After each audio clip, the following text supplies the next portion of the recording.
Bakit may galit sa iyo? Kahit naman wala kang ginagawang masama sa iba. Bakit merong taong ayaw sa atin, ngayong wala naman tayong kasalanan sa kanila? Ito po ang tandaan niyo. Kung sinisiraan ka ng iba, ibig sabihin, sikat ka. Kung minamaliit ka ng iba, ibig sabihin, nasasapawan mo sila. Hindi ka sisiraan ng isang tao kung sira ka na. Sinisiraan ka ng iba dahil may mabuti kang ginagawa. Kapag hinahanapan ka ng mali ng iba, ito ay dahil may tama kang ginagawa.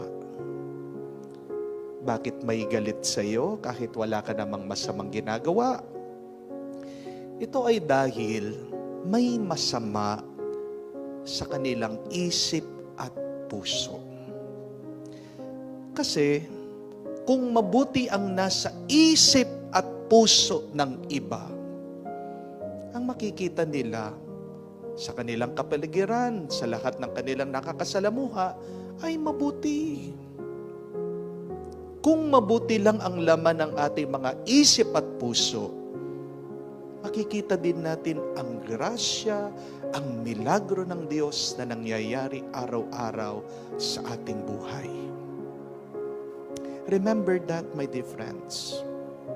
You can never experience the grace and the miracle of God if you have a negative mind and if you have negativities or evil in your heart.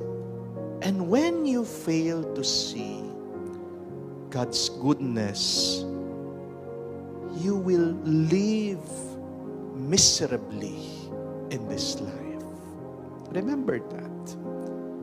When you fail to see the miracle that God is doing, you will always feel angry.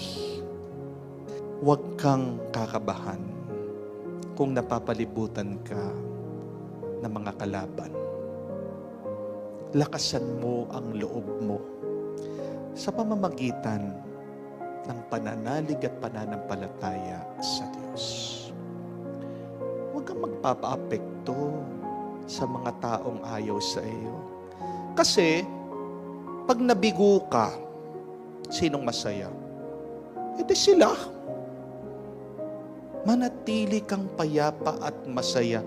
Doon sa ginagawa mo, hayaan mo sila. Kung magagalit sila, hayaan mo sila. Kung magmumukmuk sila, hayaan mo sila. Kung maninira sila, buhay nila yan. Meron ka sariling buhay. Bigyan mo ng pansin yung buhay mo muna. Amen? Tanong ko po, sinong gusto mong maging masaya? Yung kalaban mo o ikaw? Hindi po masama na maging masaya. Amen?